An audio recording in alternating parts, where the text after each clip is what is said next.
Welcome to the Retail Tech Podcast, where we talk about the hidden details of using technology in omni-channel retail. I'm Darius Wasafi with Nathan Colton, my partner here. How are you doing, Nathan?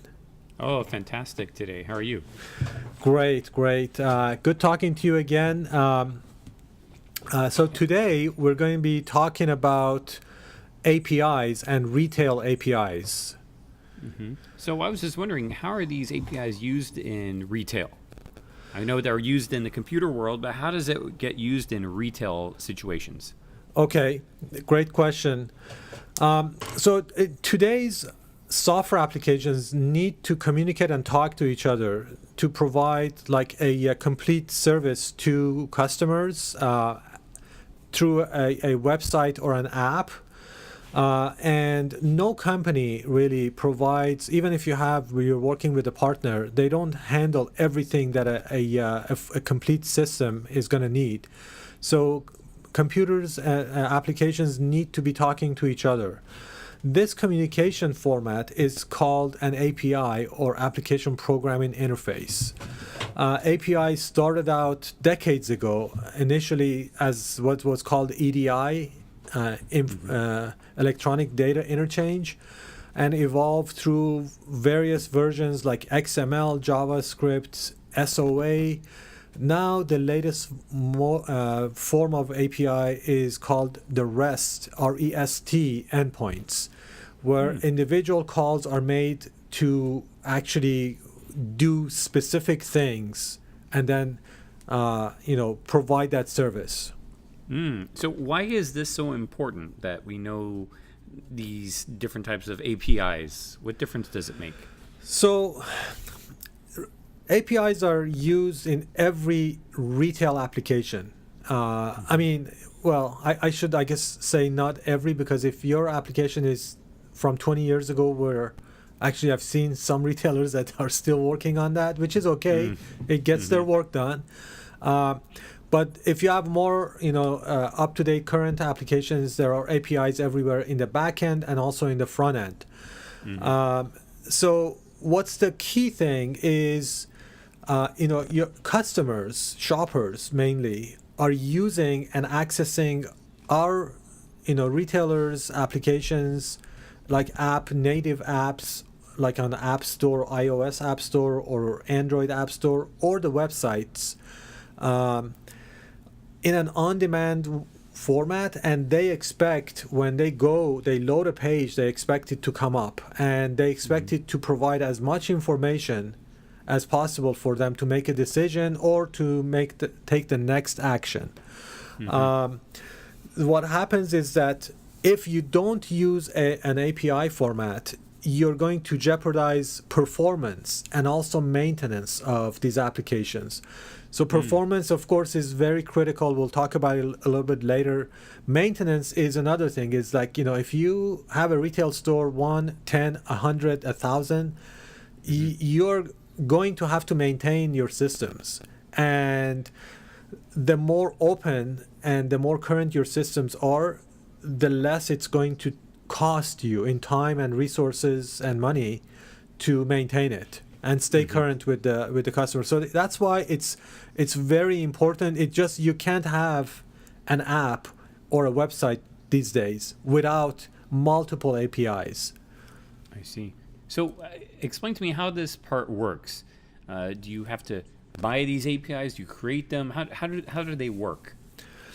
So an API is a software application, and what happens is that a service provider, for example, provides an API that they give you a specific address, like a web address, to access their API. And your software is going to go to that address and make a call. Just like, think about it, if it's a call. I'm going to call Nathan. I'm going to say, Nathan, I need one pair of shoes, or I need one piece of information. And you're going to respond to me really quickly. And then I'm going to display. So that's really a really basic form of a call. So these are the applications that are actually making these calls to get the information that is needed. So it's all programmatic. So once you set up an API, the softwares, this different software applications are going to make the communication automatically within themselves. You don't have to work with them anymore. Got it. Yeah.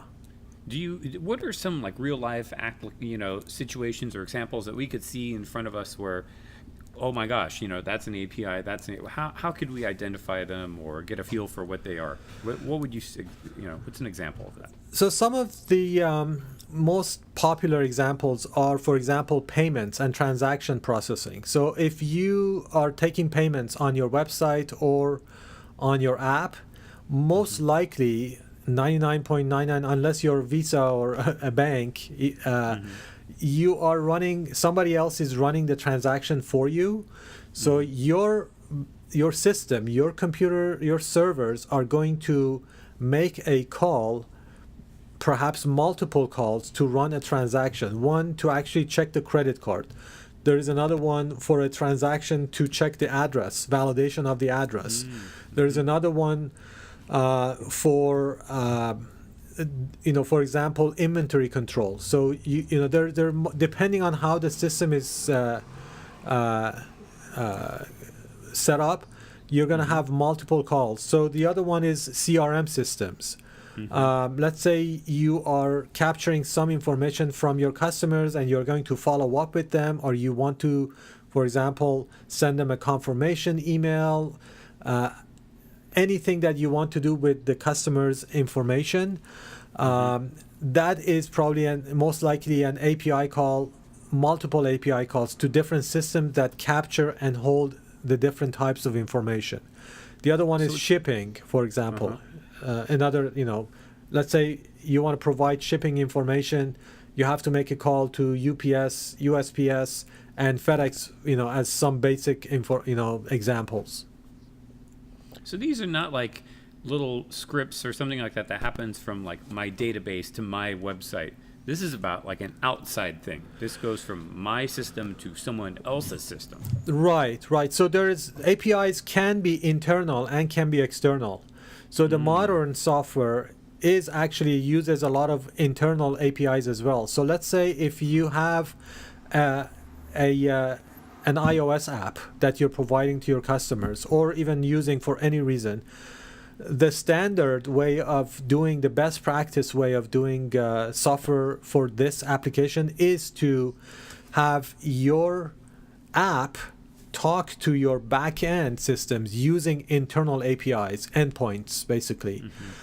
So instead of hard coding every call and all the transaction, you do it on demand at the time, and that's even internal. It has nothing to do with the external software.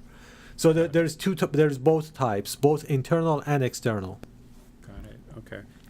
So is there maybe a web page or something like this that you could show us to give us an example of how this works? Yeah, so I think a really good example is, you can basically go to any website of a retailer and you'll find a good example. But I like, one of the sites that I like is Target.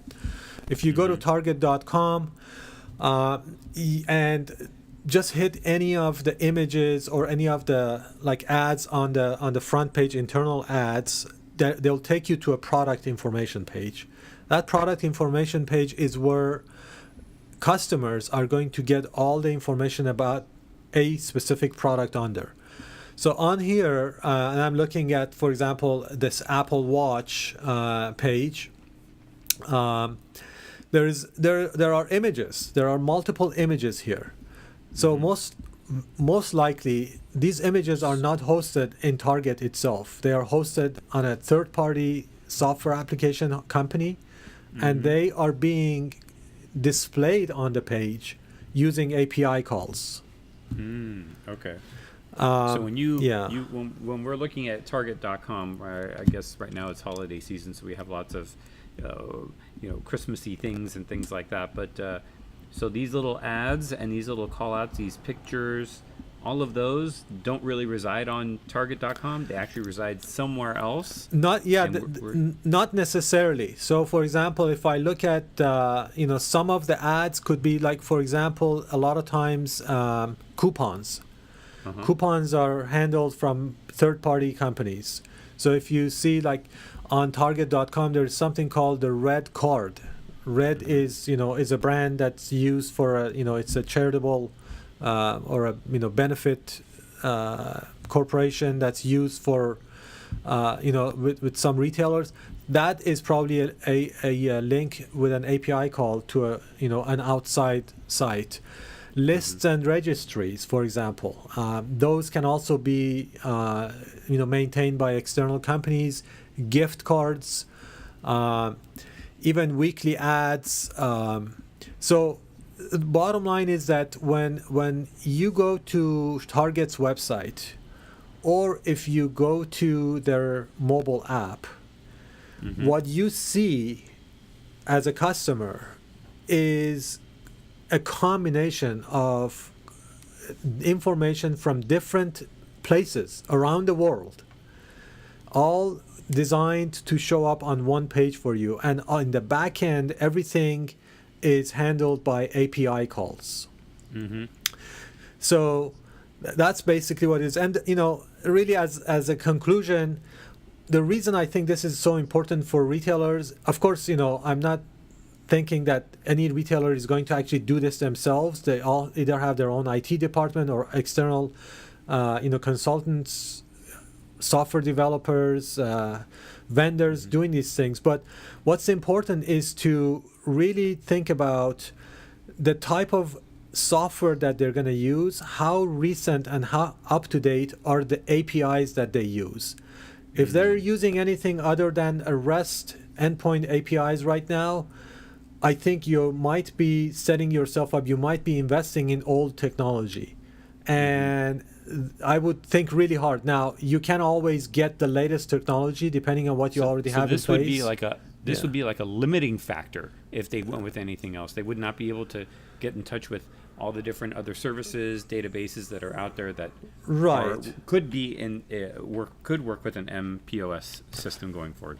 Yeah, and I mean, ultimately, software developers can do anything you want. It's just at what cost and how long will it take, and how robust and how reliable is it going to be, and how open is it going to be for you to stay current in So that's great. Well, thank you for explaining to us what an API is. I'm sure if we looked it up in Wikipedia, we would never get as much of an answer of an explanation. So thank you for doing that. Yeah, this is really like touching the tip of the iceberg. There's a lot of more details that go into it, but I think that it's just important for the retail store owners to understand the importance of the API. That's why I wanted to bring up this subject.